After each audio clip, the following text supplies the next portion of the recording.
TMI 벌써 5째 시간입니다. 10번을 채우려고는 하는데 지금까지 오는 것도 되게 힘드네요. 꾸준하게 유튜브를 만드는 사람들의 노고를 이제야 알 것 같습니다. 오늘은 날이 날이니만큼 대학 수학능력 시험에 대해서 한번 이야기를 나눠볼까 합니다. 제가 다니던 고등학교는 그 당시 지역에서 이름 있는 학교였지요. 어른들이 들었을 때 거기 명문이지? 라는 말이 바로 나오는 학교. 그렇다고 지금처럼 자사고나 특목고 이런 건 아니었고요. 동네에서 공부한다는 애들이 모인다는 곳이었습니다. 제가 그랬다는 건 아니고요. 그래서 내신?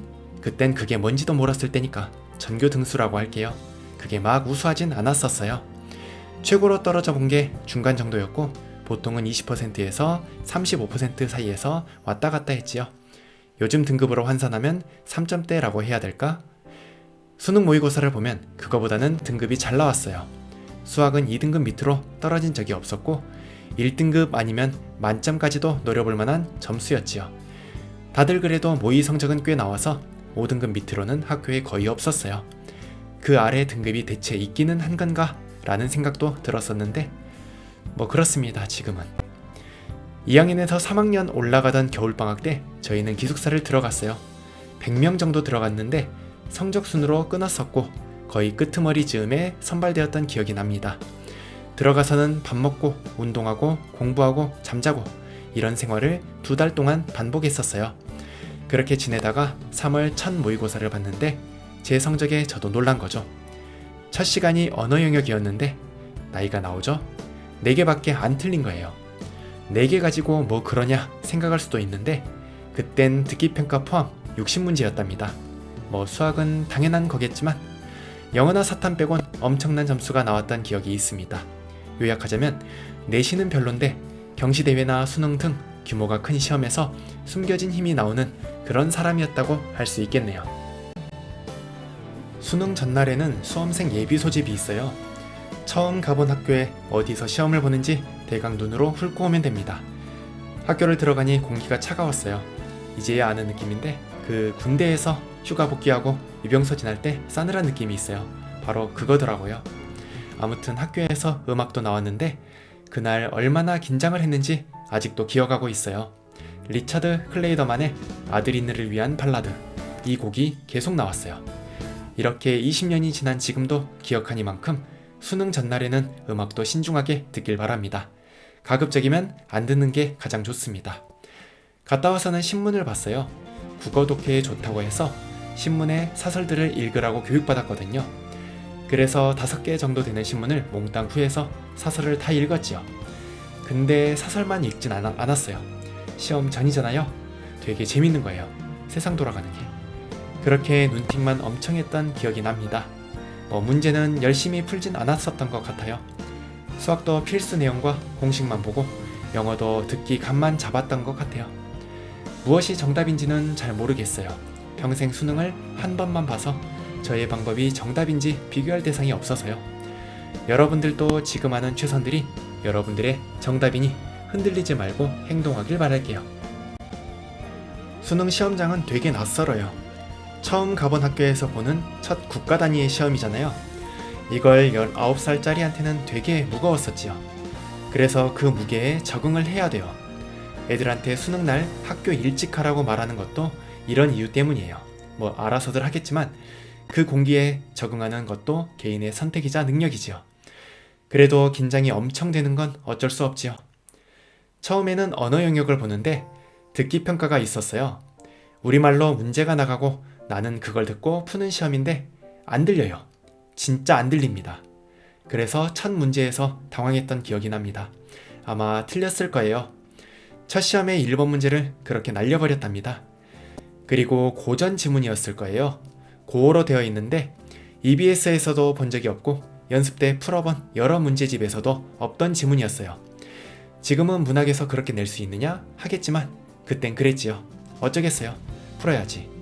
아마 그 지문에서 많이 흔들렸지요. 아마 여러분들도 어느 단계에서 여러분들을 흔들 지문이나 보기가 나올 거예요. 최선의 답을 찾는 것이 수능이고 그 답의 확실한 근거는 지문에 있으니 차분하게 보시길 바랄게요. 수학은 30문제 80점 만점인 시험이에요. 지금처럼 100분인가 보는데 저는 문제를 다 풀었어요. 만점이네 생각하고 시간도 넉넉히 썼습니다. 그러면 안 되었었는데 채점을 해보니 두 문제를 틀렸더라고요. 1등급이긴 했지만 많이 아쉬웠답니다. 점심을 먹고 수리탐구2를 보는데 지금의 사탐과 과탐을 같이 보는 시험입니다. 사탐 48점, 과탐 48점에 선택 과목 24점, 총 120점 만점이에요. 80문제 120분의 시험이라 엄청난 체력을 요구한답니다. 사탐은 열심히 풀어서 3문제인가 틀렸을 거예요. 1등급이었죠. 과탐은 실수를 했는데 여기까지만 해도 나쁘진 않다 수준이었답니다. 1등급 2개를 걸어놓고 마지막 영어 채점에 들어갔었죠. 이게 나빴습니다. 영어 듣기에서 무려 9문제를 틀리는 바람에 제가 생각하던 대학 계획은 모두 틀어졌었지요. 3년 동안 가장 나쁜 점수가 영어에서 나왔습니다. 그러다 보니 담임선생님도 저에게는 별다른 말을 하지 않고 딱 한마디 하시더라고요. 재수해라. 사실 제가 가고 싶은 학교와 학과는 서울에 있었어요. 배우고 싶은 교수님도 있었지요. 지금은 그분이 큰 과학적 도전을 하고 계셔서 멀리서나마 응원하고 있습니다. 아마 교수님 팀의 생각이 맞다고 인정받는다면 한국 과학사에 엄청난 족적을 남기실 거예요. 물론 저는 학습 교재를 다시 만들어야겠지만 말이죠. 여튼 그 꿈은 물 건너갔습니다. 그렇다고 재수하기는 너무 싫었어요. 1년 더 공부한다는 게 19의 저에게는 엄청난 시련이었지요. 지금 생각해보면 왜 재수 안 했냐 생각하겠지만 그땐 그랬지요. 무엇이 정답인지는 사람마다, 삶의 여정마다 다 다르답니다. 그래서 어쨌든 대학을 가야 하잖아요. 지금도 나오지만 입시업체에서 학교에 큰 종이를 줘요. 배치표라고 해서 이 점수면 어디 대학교, 어디 학과를 갈 수 있다 나온 종이에요. 저는 A학과를 원했는데 다른 대학 A학과 가기에는 점수가 많이 남았어요. 장학금이 뭐예요? 어서 오십시오 하는 수준이었지요. 그래서 연구직은 이제 아니겠구나 라고 생각하고 사범계열로 돌렸지요. 교대를 쓰고 사범대를 쓰고 한 군데는 자연대를 썼어요. 이거 떨어지면 자동 재수행이니까 안전한 곳 위주로 썼거든요. 여기서 배수진을 치기에는 제 인생이 많이 남았거든요. 일단 가자, 대학을. 그 다음에 생각하자라는 마음가짐으로 살다 보니 지금에 이르게 되었습니다. 20대에 가장 많이 후회한 것이 재수하지 않은 것이었지만 덕분에 지금은 제 삶에 최선을 다하고 있는 것 같아요. 이제는 10대의 저 말고 교사로서의 제 이야기를 할게요. 수능 시험을 준비하는 교내 요원으로 일할 수도 있고 다른 학교에 가서 시험 감독을 할 수도 있어요. 선택할 수 있긴 한데 학교에서는 어린이였던지라 저에게 선택권은 별로 없었지요. 그래서 전남에서의 첫 3년간은 스텝으로 일했습니다. 수능날의 일정은 5시부터 시작됩니다. 새벽이지요. 학교에서 교육청에 시험지를 가지러 가는 시간인데요. 경찰과 함께 갑니다. 만에 하나라도 벌어질 수 있는 부정을 어떻게든 차단하기 위한 시스템으로 움직이는 것이지요. 수험장으로서의 학교도 이때부터 불을 밝히기 시작합니다. 히터도 틀고 환기도 시키고 등등 시험장의 마지막 정비가 이루어집니다. 감독관들을 위한 공간도 준비가 되지요. 첫 수험생이 들어오는 6시 30분 이전까지 이 작업들이 이루어져야 합니다. 그리고 그때까지 수능 시험지는 고사본부에 잘 정렬되어 있지요. 시험지도 많고 무겁고 부담스럽고 하다 보니 남자 선생님 위주로 짐을 옮기는데 이 작업을 하면 땀이 많이 납니다. 은근 긴장이 돼요. 파손되거나 분실되면 큰일이잖아요. 저는 그때 기숙사 사감이었던지라 일을 마치면 애들을 깨우고 식사를 안내했어요. 수능날이라 기숙사 인원도 적어서 큰 일은 아니었지만 어쨌든 일이었으니까요. 밥 먹고 외부 감독 선생님들 모시는 등 손님을 맞느라 분주합니다. 어찌어찌 시험을 마치면 6시가 다 되어요. 시험장은 5교시, 제2 외국어 영역이 끝나야지만이 마무리가 되니까요. 그러면 밤입니다. 박스 정리도 하고 검수요원으로 있을 땐 시험지 확인도 하고 등등 새벽부터 12시간 동안은 정말 정신없이 일해야 합니다. 여러분들은 시험 보느라 기운을 다 쓰겠지만 스텝으로 일하는 것도 몸살 날 정도로 힘과 기력을 써야 하지요. 그래서 수능 다음 날 온라인 환경에서 진행하는 것은 합리적인 결정이란 생각을 합니다.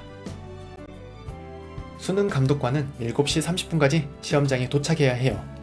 안 오면 20분부터 1분 단위로 전화가 옵니다. 그래서 7시까지 간다 생각하고 가면 조금은 졸립지만 마음은 편합니다. 시험장에 가면 최종 안내사항, 확인사항을 교육받습니다. 우리도 실수하면 안 되기에 감독관 유의사항은 3번은 교육받고 들어간답니다. 그리고 나서 시험 감독표가 나옵니다. 하루 스케줄이 나오는 게 아니라 입실 10분 전에 나온답니다. 그러므로 내가 언제, 어디 시험장에 들어갈지는 아무도 몰라요.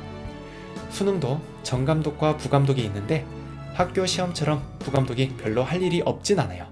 철저하게 매뉴얼대로 역할이 정해져 있답니다. 그리고 방송으로 다 안내가 되기 때문에 우리가 말로 안내할 필요도 거의 없어요. 물론 친절하신 선생님들께서는 몇 분 전이라고 안내해 주시기도 하지만 누군가에게 베푼 호의가 누군가의 민원으로 되돌아온다면 또 힘든 일이잖아요. 감독들도 여러분만큼, 아니 여러분들보다 더 긴장하면서 시험장에 들어간답니다. 가장 긴장하는 건 1교시 정감독이에요. 전자기기 수거해야지, 수험생 신분 확인해야지, 첫 시험이라 긴장도는 만땅이지, 정말로 말도 안 나오고 손도 떨립니다. 최선을 다해서 긴장 안 하는 척 하는 것이니 여러분들도 이런 사정을 알아주시면 고마울 것 같아요. 4교시 탐구 영역은 3분의 감독관이 들어간답니다. 시험지도 많고 무겁고 수거해야 될 일이 많아서지요. 그래서 가장 분주하고 시끄러운 시간이 이 시간이에요. 혹 소음이 신경 쓰이는 친구들은 이때를 위해 귀마개를 준비해도 될 것 같아요. 단 이미 익숙해진 상태의 귀마개여야 합니다. 이날만을 위해 쓴다? 이거는 수능판엔 없어요. 무조건 반드시 여러분들에게 익숙한 것들만이 수능날의 의미가 있습니다. 4교시가 끝나면 마무리가 되고 일부 학생들만 제2외국어를 치를 거예요. 그럼 우리들은 일부 선생님들만 감독을 하게 됩니다. 누가 걸릴지 몰라요. 그 시간에 걸리면 약 10,000원 정도의 추가 수당을 받고 1시간 늦게 퇴근을 할 수 있답니다. 어떤 선택이 좋을지는 여러분들의 판단에 맡길게요. 아무튼 이처럼 어디에 있든지 여러분들에게 최선을 다하는 선생님들이시니 힘들 내서 수능날 열심히 살아보시게요.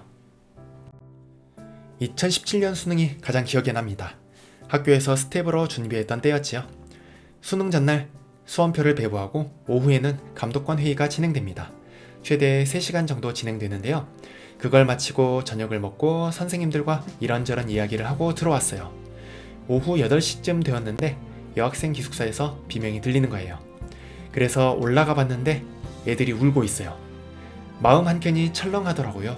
저는 사감이었었는데 온갖 안 좋은 생각들이 다 들면서 어떡하지? 1818 등등 온갖 욕들이 주마등처럼 머릿속을 스쳐 지나갔답니다. 그래서 물어봤죠. 무슨 일이냐? 그랬더니 수능이 미뤄졌다는 거예요.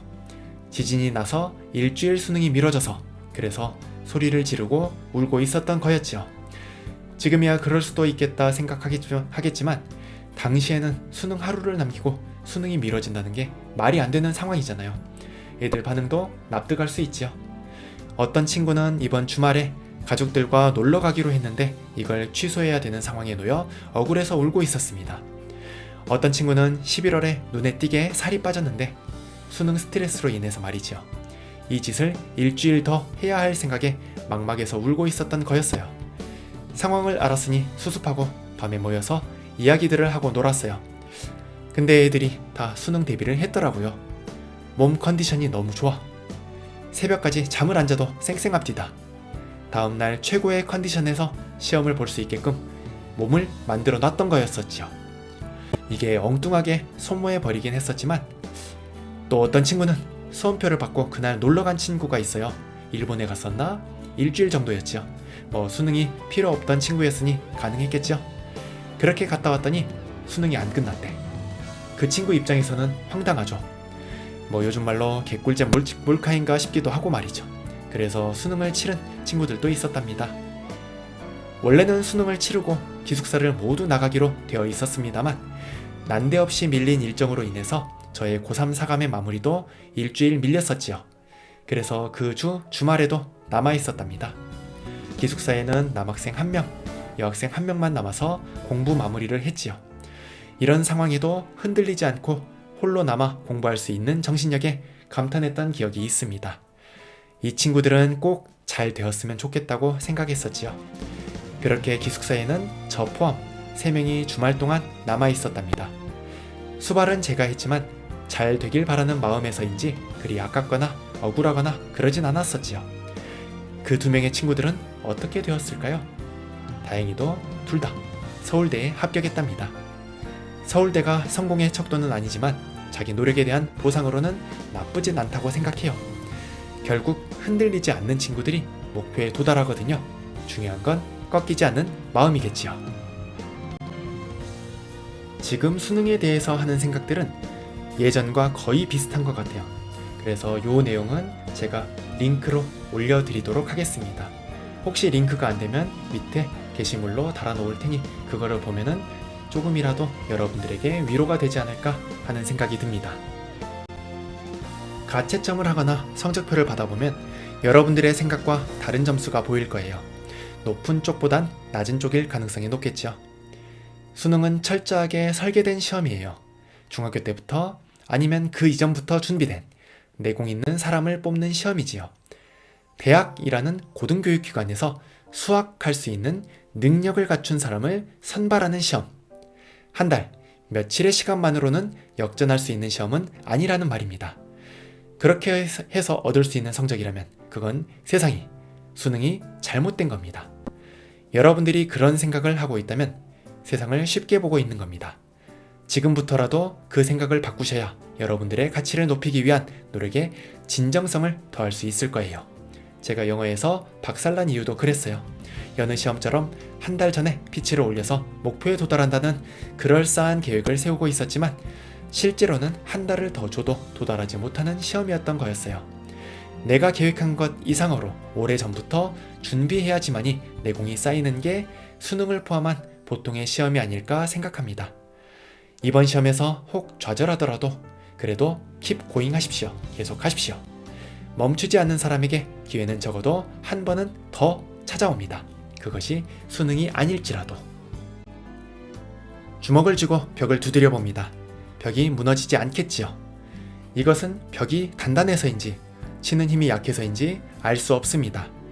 내가 온 힘을 다해 벽을 때려야 벽이 부서지든 주먹이 부서지든 하겠지요. 무엇이 문제인지 비로소 알 수 있다는 말입니다.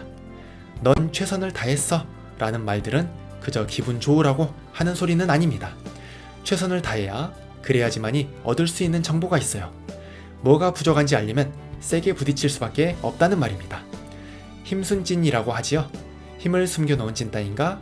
그런 의미 같은데 찐따 맞아요. 그래놓고 흐흐 내 오른손에 흑염룡이 있는데 안 보여줬지롱.